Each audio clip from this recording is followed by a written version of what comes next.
പണ്ടൊക്കെ ദൂരദേശങ്ങളിൽ ഉത്സവം കാണാൻ പോകുമ്പോൾ വലിയ ഒരു ഭാണ്ഡവും കൈവശമുണ്ടാവും.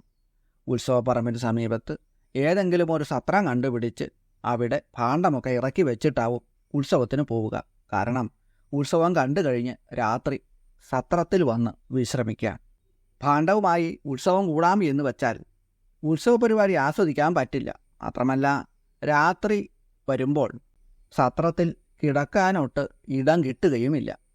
ഇത് ഇന്നത്തെ പോലെയല്ല. അന്നൊക്കെ കടകളും ഹോട്ടലുകളും ഒക്കെ വളരെ കുറവാണ്. ഇതുപോലെ തന്നെയാണ് ജീവിതവും. ഈശ്വരഭക്തി വയസ്സായിട്ട് ചെയ്യാം എന്ന് കരുതിയിരുന്നാൽ അവസാനം, അതായത് ജീവിതത്തിൻ്റെ അവസാനത്തിൽ രോഗങ്ങളും ദുരിതങ്ങളും കൊണ്ട് വലയുകയും എല്ലാവരാലും ഒഴിവാക്കപ്പെടുകയും ചെയ്യുകയും അപ്പോൾ എല്ലാവരാലും ഒഴിവാക്കപ്പെടുകയും ദൈവഭക്തി വന്നാലും ജ്ഞാനം പ്രാപിക്കാതെ മരിച്ചു പോവുകയും ചെയ്യും. ആരോഗ്യമുള്ളപ്പോഴാണ് ഈശ്വരഭക്തി ശീലിക്കേണ്ടത്. അല്ലാതെ ജീവിതം മുഴുവൻ ഞാൻ എന്ന ഭാണ്ഡം ഏറ്റി ജീവിതം നയിക്കുമ്പോൾ അത് മൂല്യശോഷണം ഉണ്ടാക്കും. ഈശ്വരഭക്തിയോടെ ജീവിക്കുമ്പോഴാണ് ജീവന് മൂല്യം ഏറി വരുന്നത്. ഒന്നിനോട് ചേർന്ന പൂജ്യം പോലെ. പൂജ്യം ഒറ്റയ്ക്ക് നിൽക്കുമ്പോൾ അതിന് വിലയുണ്ടാവില്ല. ഒന്നിനോട് ചേരുമ്പോഴാണല്ലോ വിലയുണ്ടാവുന്നത്. ജീവിതം ഈശ്വരനെ ഏൽപ്പിക്കുക, സന്തോഷത്തോടുകൂടി കർമ്മം ചെയ്യുക. ജീവിതാവസാനത്തിൽ അത് നമ്മളെ ജ്ഞാനത്തിലും സായുജ്യത്തിലും എത്തിക്കും. പ്രണവപ്രകാശത്തിൻ്റെ പുതിയ ഒരു അധ്യായത്തിലേക്ക് എല്ലാവർക്കും സ്വാഗതം. മാർക്കണ്ഡേയ മഹർഷിയുടെ പൂർവജന്മമായിരുന്നു സുഭദ്രൻ എന്ന ബ്രാഹ്മണൻ. ബാല്യകാലത്ത് അച്ഛനോടൊപ്പം യാത്ര പോയ അദ്ദേഹത്തിന് വഴിയിൽ വച്ച് ക്രൂര ജന്തുക്കളിൽ നിന്നും രക്ഷ നേടാനായത് അദ്ദേഹത്തിൻ്റെ പ്രാർത്ഥന കൊണ്ട് ഭഗവാന്റെ നിയോഗത്താൽ എത്തിച്ചേർന്ന നാരായണ മഹർഷി മൂലമാണ്. ശ്രീകൃഷ്ണ ഭഗവാനോടുള്ള ആ ബാലൻ്റെ ഭക്തിയും വിശ്വാസവും കണ്ട് സന്തോഷിച്ച അദ്ദേഹം അവന് അതിമഹത്തായ ജഗന്മംഗള കവചം നൽകി അനുഗ്രഹിച്ചു. നാരദ പഞ്ചരാത്രം എന്ന വൈഷ്ണവ തന്ത്രഗ്രന്ഥത്തിലെ പ്രഥമരാത്രത്തിൽ 5-ാമത്തെ അധ്യായത്തിലാണ് ജഗന്മംഗള കവചം. ആദ്യം ശ്രീകൃഷ്ണ ഭഗവാന്റെ ധ്യാനം പറയാം.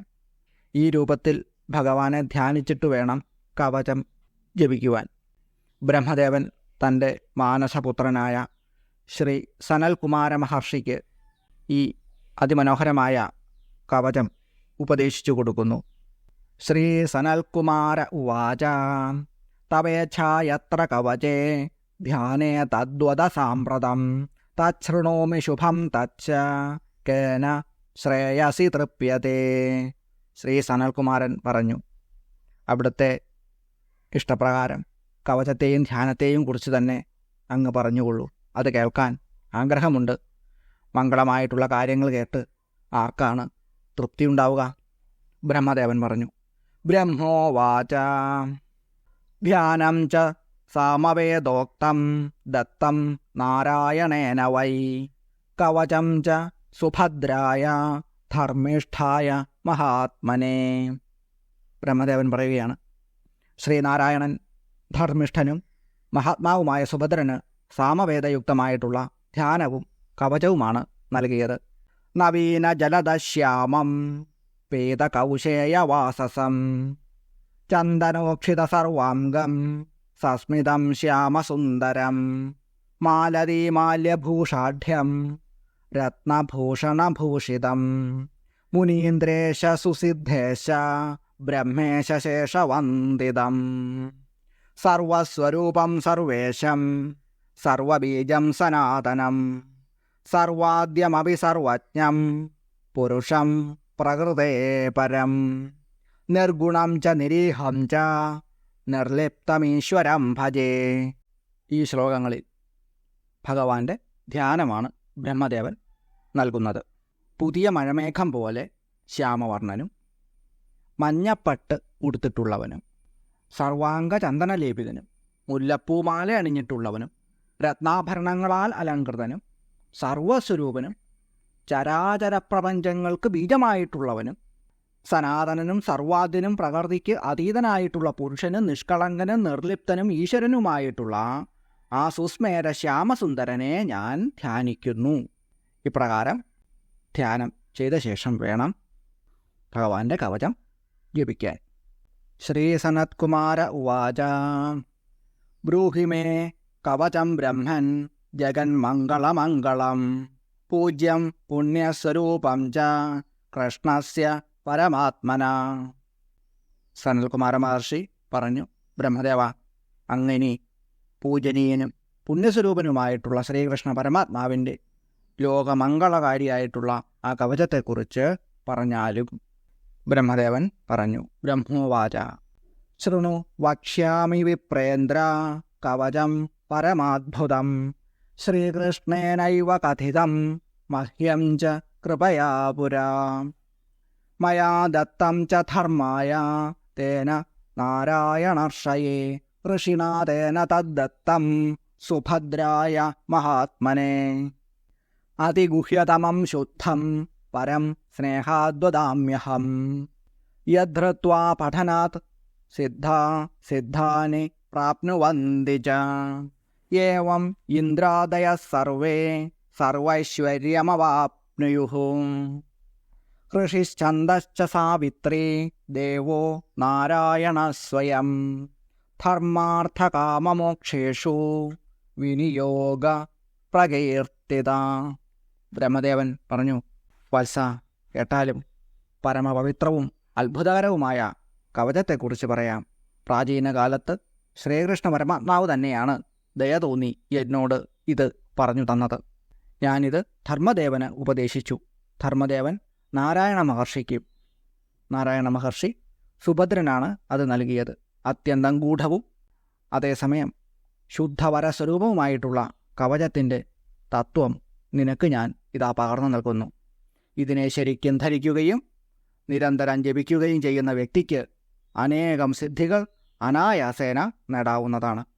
ഇന്ദ്രാദികൾ സമസ്ത ഐശ്വര്യങ്ങൾ നേടിയെടുത്തത് ഇതിൻ്റെ സഹായം കൊണ്ടാണ്. ഇതിൻ്റെ ഋഷി സാക്ഷാൽ നാരായണൻ തന്നെയാണ്. ഛന്ദസ് സാവിത്രിയും. ധർമാർത്ഥകാമ മോക്ഷങ്ങൾക്ക് വേണ്ടിയാണ് ഇതിൻ്റെ വിനിയോഗം. ഇനി കവചം പറയുകയാണ്.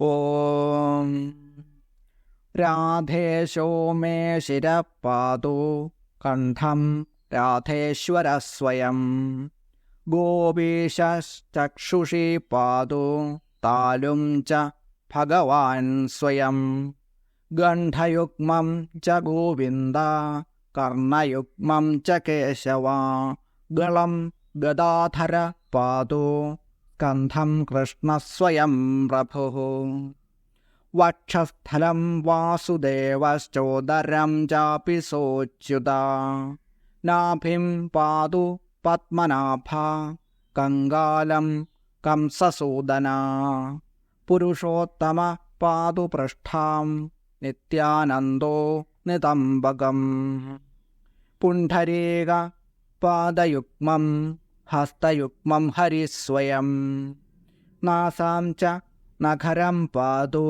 നരസിംഹസ്വയം പ്രഭുഃ സർവേശ്വരശ്ച സർവാംഗം സന്തതം മധുസൂദന പ്രാച്യാം പാതു ച രാമശ്ച വഹ്നൗ വംശീധരസ്വയം പാതു ദാമോദരോ ദക്ഷേ നൈരുതേ ച നരോത്തമ പശ്ചിമേ പുണ്ഡരീകാക്ഷോ വായവ്യാം വാമനസ്വയം അനന്തശ്ചോത്തരേ പാതു ഐശാന്യാം ഈശ്വരസ്വയം ജലേ സ്ഥലേ ച അന്തരിക്ഷേ സ്വപ്നേ ജാഗരണേ തഥാ പാതു വൃന്ദാവനേശശ്ച മാം ഭക്തം ശരണാഗതം ഇതി തേ കഥിതം വത്സ കവചം പരമാദ്ഭുതം സുഖദം മോക്ഷദം സാരം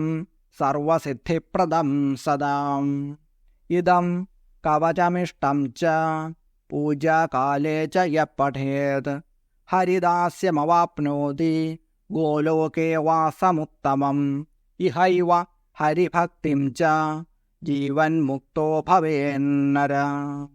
ഇതി ശ്രീനാരദപഞ്ചരാത്രേ ജ്ഞാനാമൃതസാരേ പ്രഥമൈകരാത്രേ ബ്രഹ്മനാരദസംവാദേ ജഗന്മംഗളനാമകവചം സമാപ്തം. നാരദ പഞ്ചരാത്രത്തിൻ്റെ പ്രഥമരാത്രത്തിലെ ബ്രഹ്മനാരദ സംവാദത്തിൽ മംഗള ജഗന്മംഗളം എന്ന പേരുകൂടിയുള്ള ഈ കവചം പ്രകാരം സമാപിക്കുകയാണ്. സജ്ജനങ്ങൾക്ക് എപ്പോഴും സുഖം നൽകുന്നതും മോക്ഷം നൽകുന്നതും സർവസിദ്ധിയും പ്രദാനം ചെയ്യുന്നതുമാണ് ഈ അതിമനോഹരമായ കവചം. ഇത് ജപിക്കുന്ന ഭക്തൻ ഈ ജന്മത്തിൽ തന്നെ ഹരിഭക്തി നേടി ജീവൻ മുക്തനാകുമെന്ന കാര്യത്തിൽ സംശയം വേണ്ട. വിഷ്ണുദേവൻ്റെ സുദർശന ചക്രം പോലെ സംരക്ഷിക്കുന്ന ഒന്നാണ് ഈ കവചം. എല്ലാ ദിവസവും ഈ കവചം ചൊല്ലുക. ആഴ്ചയിലൊരിക്കൽ വ്യാഴാഴ്ച ദിവസം 3 പ്രാവശ്യമെങ്കിലും ഈ കവചം ചൊല്ലുന്നവർക്ക് ഭഗവാൻ സർവ്വസൗഭാഗ്യങ്ങളും നൽകും. ഭക്തൻ്റെ ദാസനായി, ഭക്തൻ്റെ കാവൽക്കാരനായിട്ട് തന്നെ ഭഗവാൻ കൂടെ ഉണ്ടാകും. എല്ലാവർക്കും നന്ദി, നമസ്കാരം.